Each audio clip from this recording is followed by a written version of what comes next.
Varicose veins కి సరైన చికిత్స కోసం సంప్రదించండి ఎవిస్ హాస్పిటల్. నమస్తే రమగారు. నమస్తే జయ. రమగారు, ఏదన్నా మంచి కథ చెప్తారా? చెప్తా.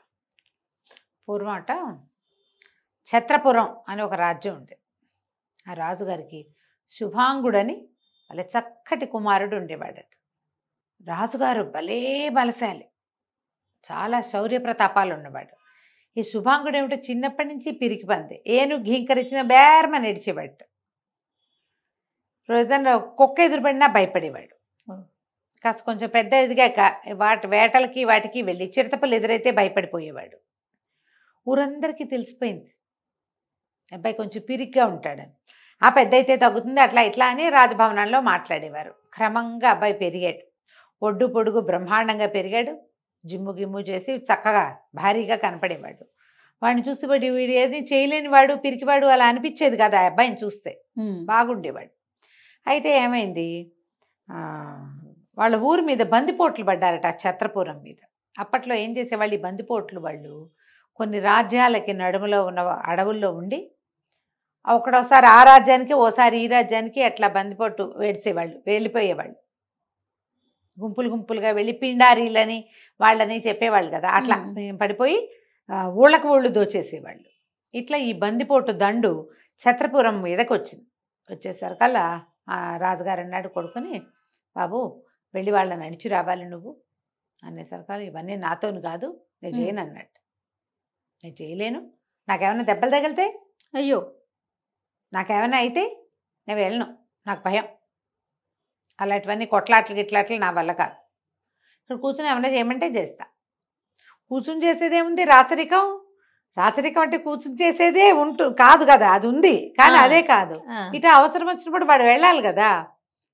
ఇక కత్తులు లేవు, కటారు లేవు. ఇక రాజుగారే విసుగుబుట్టి తానే వెళ్ళి స్వయంగా 50-60 ఏళ్ల వాడు ఆ బందిపోట్ల మీద పడి బాగా గందరగోళం చేసి తరిమి కొట్టాడు. కవచం శస్త్రాణం అన్నీ ధరించి.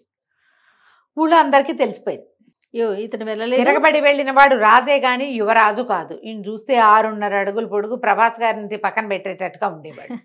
ఏమిటి జనాలంతా అనేవాళ్ళు, ఇంతున్నాడు ఎందుకు, విగ్రహ పుష్టి, నైవేద్య నష్టి ఇలాగే అనేవాళ్ళు, అని పిరికి పంది అనేవాళ్ళు. అందరూ ఇవే మాటలు. ఎక్కడికైనా వెళ్ళంగానే వాళ్ళంతా కత్తులు కటార్లు స్థానబెట్టటాలు మాట్లాడుకునేవాళ్ళు. ఈ అబ్బాయిని చూడగానే వాళ్ళు మాటలు మానేసేవాళ్ళు. ఆ ఫలానా యుద్ధంలో రాజుగారు ముత్తాత గారు ఏం చేశారో చెప్పుకునేవాళ్ళు. వీడు చూస్తే ఆ మాటలు ఆగిపోయేవి. రాజుగారు వేటకెళ్ళినప్పుడు 3 పులుల్ని ఒకే చేత్త ఒక్క గుద్దుకి, ఒక్కొక్క పులిని చొప్పున 3 గుద్దులకి 3 పులుల్ని చంపేశాడు అని చెప్పుకునేవాళ్ళు. వీడేం చేస్తాడు, వీడు పిల్లి మీదకి పరిగెత్తుకొచ్చినా భయమే వీడికి. దాంతో ఒక వెటకారానికి గురైపోయాడు. అతనికి ఇంకా ఊళ్ళో ఉండబుద్ధి కాల. ఎక్కడికైనా వెళ్దామనుకున్నాడు. ఎక్కడికి వెళ్ళాలి బాగా ఆలోచించి ఒకనాడు గుర్రపు స్వారీ అవి వచ్చు, మరి అసలు రాపోవటం కాదు, వచ్చు. చిన్న చిన్న కత్తి యుద్ధాలు అవి కూడా నేర్చుకున్నాడు. కాకపోతే రాజకుమారుడికి నేర్పించేటప్పుడు వాడికి దెబ్బ తగలకుండా చూసుకుంటారు కదా. సరే ఏం చేశాడు, ఏదో కాస్త డబ్బులు తీసుకుని ఒక గుర్రపుశాల నుంచి ఒక గుర్రాన్ని తీసి గుర్రం ఎక్కెళ్ళిపోయాడు. అస్తగిరి ఆ ఊరి పేరు. అస్తగిరి అని ఒక ఊరికి వెళ్ళాడు. ఆ అస్తగిరి రాజుగారికి 3-4 కుమారులుండి విద్యుల్లత అని ఒక చక్కటి కూతురుంది. ఆ కూతురు మేడ మీద నిలబడి చూస్తుంటే ఈ గుర్రం మీద పెద్ద పొడుగాటి శౌర్యపరాక్రమాలు ఉట్టిపడుతున్న కుర్రాన్ని చూసేసరికల్లా ఆవిడకి ఎంతో నచ్చాడు. మన ఊరి వాడు కాదు, ఈ బట్టలు మన ఊరివి కాదు, ఆ గుర్రం మన ఊరిది కాదు, ఎవరు ఏమిటి అన్నీ కనుక్కున్నారు. కనుక్కుంటే ఇతను ఛత్రపురం తాలూకు యువరాజని, దేశాటనకు వచ్చాడని తెలుసుకున్నారు. తెలుసుకుంటే వాళ్ళ నాన్నగారికి చెప్పింది, అబ్బాయిని నేను పెళ్లి చేసుకుంటాను అని. ఆ రోజుల్లో ఆడపిల్లల ప్రిఫరెన్స్ చాలా ఎక్కువ ఉండేది.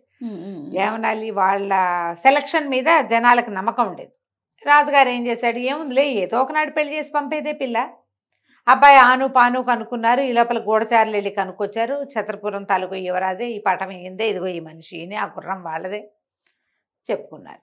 సరే అక్కడి నుంచి వివాహం చేస్తామన్నారు. చేస్తే చేయండి అన్నాడు. పెళ్లి చేసేశారు. పెళ్లి చేసేస్తే అతను వీళ్ళ ఇంట్లోనే ఉంటున్నాడు. ఏవో కారణాల వల్ల నేను వచ్చేసాను, నేను ఇప్పట్లో వెళ్ళను అన్నాడు. ఎప్పుడో వెళ్తాడు, వెళ్ళినప్పుడు అన్నాళ్ళు మన దగ్గర ఉంటాడు అని చెప్పి ఉంచుకున్నారు. రోజులు గడిచినాయి.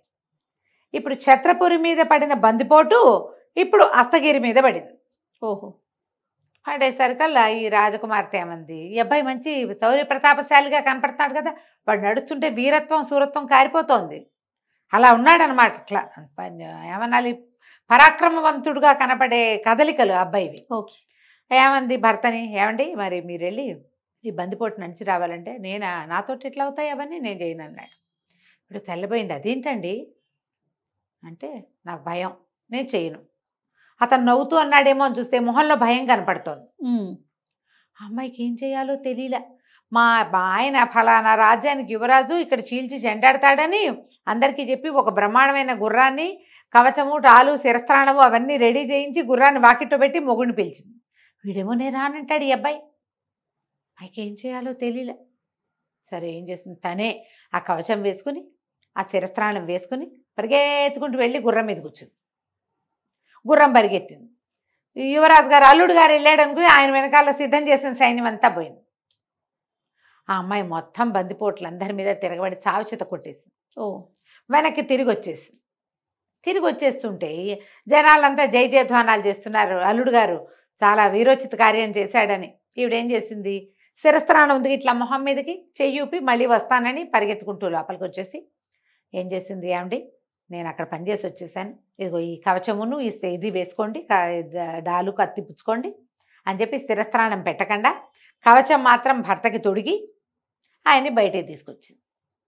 జనాలంతా అల్లుడు గారికి జై అన్నారు, అల్లుడు గారికి జిందాబాద్ అన్నారు, సంతోషించారు. ఈ అబ్బాయి ఏం మాట్లాడలే, మనమేం పని చేయలే, పేరు వచ్చింది వస్తే వచ్చిందిలే అనుకున్నాడు. అయితే రాజుగారికి 3-4 కొడుకులు ఉన్నారు కదా, అందులో ఆఖరి వాడికి ఏమనిపించింది, ఈయన కాదేమో ఈ పని చేసింది, అర్థమైంది, ఏదో ఉంది ఇందులో మతలబని తెలిసింది. పెద్దవాడికి చెప్పాడు, అన్నయ్య బావగారు ఇంత పని చేస్తారనిపించదు, ఆయన పెద్దగా ఆయన వెళ్ళినట్టు అనిపించలే, ఆయన లోపలే ఉన్నట్టున్నాడు, ఇంకోటి ఏదో జరిగింది ఇక్కడ మతలబు అన్నాడు. అనేసరికి పెద్ద ఆయన అన్నాడు, చిచ్చి అట్లా ఎందుకంటావు, చెల్లాయే కవచవాళ్ళు అవి తొడిగి పంపించింది నాకు తెలుసు కదా, అలా ఏం లేదు, నువ్వు ఊరుకోమన్నా. సరిగ్గా 2 నెలల తర్వాత మళ్ళీ వచ్చారు బందిపోట్లు.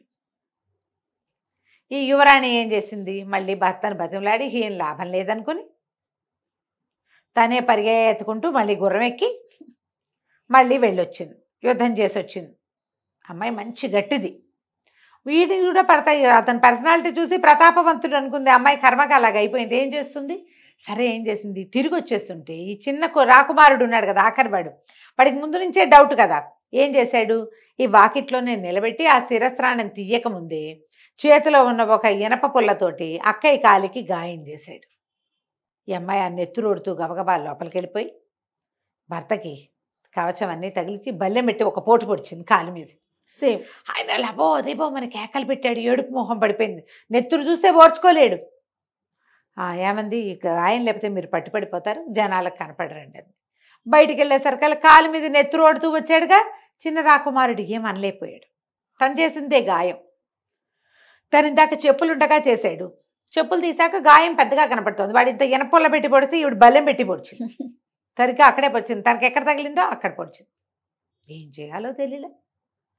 అలాగే రోజులు గడిచినాయి. ఈ అమ్మాయి పాపం ఆ భర్తతోటి అలాగే ఉండేది, అన్నీ బాగానే ఉన్నాయి, ఇదొకటే తలకాయ నొప్పి. కొద్ది రోజులకి ఏమైంది, శత్రురాజులు ఎవరో దండయాత్రకు వచ్చారు. వచ్చేసరికల్లా మళ్ళీ భర్త భార్య ఒక చోట కలిశారు. భార్య చెప్పింది, ఏమండి శత్రువులు వచ్చారు, ఈసారి మీరు యుద్ధానికి వెళ్ళక తప్పదండి అంటే, అవన్నీ నా వల్ల కాదు, బతుకుంటే బలిసాగు తినచ్చు, నేను మాత్రం ఈ పని చేయను అన్నాడు అతను. అయితే ఇప్పుడు ఇదివరకట్లాగా ఇప్పుడు తప్పించుకోలేమండి, చెడ్డ పేరు, ఓ పని చేద్దాము, మీరేం చేస్తారు, రెడీ అయిపోండి, గుర్రం మీద కూర్చోండి, గుర్రం వెళ్ళిపోతుంది, మీరేం చేస్తారు, ముందుకెళ్ళాక పెద్ద చెరువు ఉంది కదా నల్ల చెరువు, ఆ పక్కన దాక్కోండి, నేను కొంచెం వెనక్గా బయలుదేరమని చెప్తా సైన్యాలకి, నేను అక్కడికి వచ్చి కలిసి అక్కడి నుంచి నేను వెళ్తా, చెరువు దగ్గర ఉండండి అని చెప్పింది. సరే భర్తకి చక్కగా కవచం వేసేసింది, శిరస్త్రాణం పెట్టింది, కత్తి డాలు విల్లు గిల్లు అన్నీ ఇచ్చింది, తీసుకొచ్చి గుర్రం మీద కూర్చోబెట్టింది.